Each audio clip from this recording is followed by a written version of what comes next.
Assalamualaikum warahmatullahi wabarakatuh. Alhamdulillah wassalatu wassalamu ala rasulillah amma ba'dah. Sahabat maula yang terkasih yang dirahmati Allah Subhanahu wa taala. Syukur kita bisa bertemu, bisa bersilaturahim dengan channel Absani Maulana, channel yang lagi hebat-hebatnya dan akan hebat selalunya. Makasih ya atas kesempatan waktunya. Kali ini sahabat, saya mau mereview kegiatan saya dan teman-teman dalam pelayanan keagamaan di Kecamatan Gantar, yakni terkait pendirian dan rintisan Madrasah Diniyah Takmiliyah Awaliyah. Ceritanya, sejak diresmikan 1 Maret 2024, masyarakat Blok Jatimulya, Desa Mekarjaya, Kecamatan Gantar menginginkan didirikannya lembaga pendidikan. Setelah kami respon, ternyata anak-anak yang daftar luar biasa banyaknya. Untuk itu, saya ingin menyampaikan beberapa catatan. Yang pertama, jumlah anak yang masuk itu mencapai 60-70 anak. Dengan angka sebanyak itu kami merasa kerepotan, tetapi kita jalan terus, nggak apa-apa. Dibagi 2 kelas, yang usia 10 tahun ke bawah dan 10 tahun ke atas. Kemudian sistem belajarnya sistem klasikal atau madrasi, dicampur semuanya. Tapi setelah berjalan beberapa minggu, kami menemukan kejanggalan dan kendala-kendala. Ternyata anak-anak itu belum pada bisa baca Al-Quran, sahabat sekalian. Belum mengerti bahasa Arab, tulisan Arab juga jarang-jarang sih. Ya, akhirnya kami putar pikir, putar otak. Akhirnya kita musyawarah asatidz, dewan asatidz kita kumpulkan. Kita keputusannya melakukan kegiatan pembelajaran berbasis baca tulis Al-Quran dengan porsi yang paling utama. Jadi kita pokoknya menekankan baca tulis Al-Quran sampai bisa. Sebab kedepannya nanti kita akan mengembangkan mata pelajaran yang berbasis pesantren. Jadi sejak diresmikan lembaga ini 1 Maret 2024 diberi nama Majelis Taklim Madrasah Diniyah Takmiliyah Awaliyah Nurul Muhibbin Al-Hidayah. Terdiri dari 2 segmen. Untuk segmen pertama adalah anak-anak dan segmen yang kedua adalah bapak-bapak dan ibu-ibu ingin juga dalam bentuk majelis taklimnya. Kalau ibu-ibu hari Rabu, kalau anak-anak Kamis dan Jumatnya. Itu yang pertama. Yang kedua, setelah kami melakukan penelitian dan analisis mendalam baik terkait materi pembelajaran, kemudian proses bagaimana proses KBM belajarnya, ada lagi yang membuat kami keberatan, yaitu sarana prasarana. Kami mencatat sarananya ini sangat terbatas. Ruang musola yang disebut Masjid Al-Hidayah itu kurang lebih ukurannya 7x8 untuk memuat dan memproses belajar anak sebanyak 70 anak. Yang kelas besar di luar, di teras di luar itu sekitar ukuran 2 meteran kali 4 meter atau 5 meter panjangnya. Yang anak-anak di bagian dalam. Nah, itu ternyata trouble banget.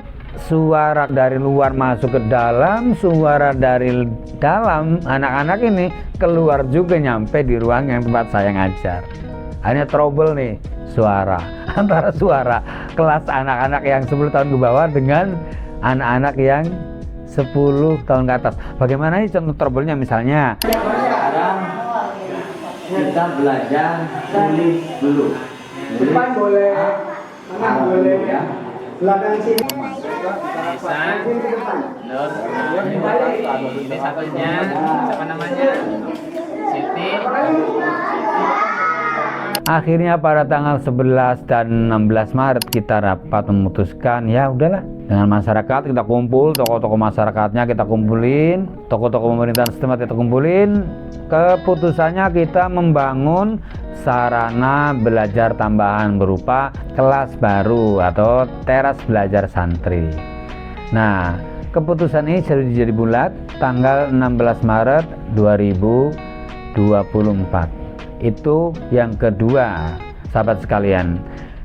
Kemudian sahabat yang saya hormati, setelah kita memberikan keputusan yang luar biasa itu mengatasi kericuhan trouble suara, membagi jenis mata pelajaran antar siswa, kemudian rencana pembangunan teras belajar santri bagian depan itu, kami bersyukur alhamdulillah ternyata animo, gairah serta responsi yang sangat tinggi, tidak main-main dari masyarakat Blok Jatimulya, Desa Mekarjaya, Kecamatan Gantar ini. Akhirnya kami bersyukur bahwa perjalanan kami kurang lebih 15-17 kilo setiap hari dalam tiap tugas itu terbayar sangat senang sekali, terbayar bangga sekali, karena ternyata mereka semangatnya luar biasa. Terbukti apa? Setelah diputuskan tanggal 16 Maret itu, sehari kemudian Bapak Kasum Sunaryo, Bapak Wakil Sukar, dan teman-teman yang lain, pengurus-pengurus itu membuat keputusan mencari donasi pembangunan teras belajar santri TBS Nurul Muhibbin Al Hidayah. Satu hari dapat bantuan itu 3 karung gabah padi, kurang lebih 3 kintal 80 kg atau 4 kintal lah, dan uang senilai 3.800.000 ini satu hari.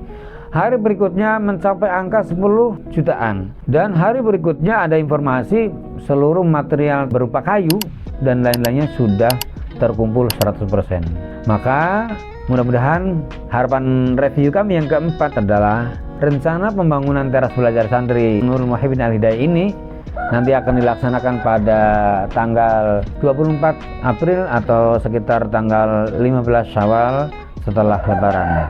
Untuk itu, sahabat Maula yang saya hormati, mengingat informasi dan perkembangan layanan keagamaan di masyarakat kami menyampaikan beberapa poin dari teman-teman ya. Pertama, terima kasih yang tak terhingga kepada seluruh rapat pemerintah dan juga khususnya jamaah, wali santri, orang tua siswa, orang tua santri atas dukungan, animo, respon, dan gairah yang terus konsisten dari mulai dibuka tanggal 1 Maret sampai 29 Maret itu bertambah terus jumlah siswanya. Lebih-lebih rencana pembangunan teras belajar santri itu betul-betul konsisten terus diperjuangkan. Nah, yang kedua, kami juga berterima kasih sedalam-dalamnya juga rasa penghargaan yang setingginya atas seluruh pengurus Masjid Al Hidayah, tokoh-tokoh masyarakat setempat. Juga mohon dukungan, dorongan, dan terus memotivasi anak-anaknya agar selalu belajar, terus istiqomah, dan terus belajar kepada para guru yang setiap hari sesuai dengan jam dan tugas belajar masing-masing mengisi kewajiban di Majelis Ta'lim Madrasah Diniyah Takmiliyah Awaliyah Nurul Muhibbin Al Hidayah, Blok Jatimulya, Desa Mekarjaya, Kecamatan Gantar. Sahabat yang saya hormati, sekilas itu saja yang dapat saya sampaikan review kegiatan layanan keagamaan di Blok Jatimulya, Kecamatan Gantar. Mudah-mudahan kedepannya ada kemajuan, ada progresivitas yang simultan, yang positif, yang progresif bagi layanan keagamaan setempat. Dan kita berharap Masjid Al Hidayah sebagai barometer sekaligus laboratorium kehidupan keagamaan bagi masyarakat setempat, di mana jantung yang sehat, kehidupan keberagaman yang harmonis, dan dibuktikan dengan tumbuhnya generasi-generasi yang baik, berakhlakul karimah, dan mewujudkan generasi yang soleh dan soleha. Ikuti terus channel Absani Maulana. Insya Allah pada pertemuan berikutnya kita akan membahas step demi step pembangunan di teras belajar santri Masjid Taklim Madrasah Diniyah Takmiliyah Awaliyah Nurul Muhibbin Al Hidayah. Demikian, kurang lebihnya mohon maaf. Terima kasih atas segala dukungannya. Subscribe, like, dan berikan komen serta share kepada teman yang lain untuk pengembangan yang lebih baik. Allahumma fiqla. Assalamualaikum warahmatullahi wabarakatuh.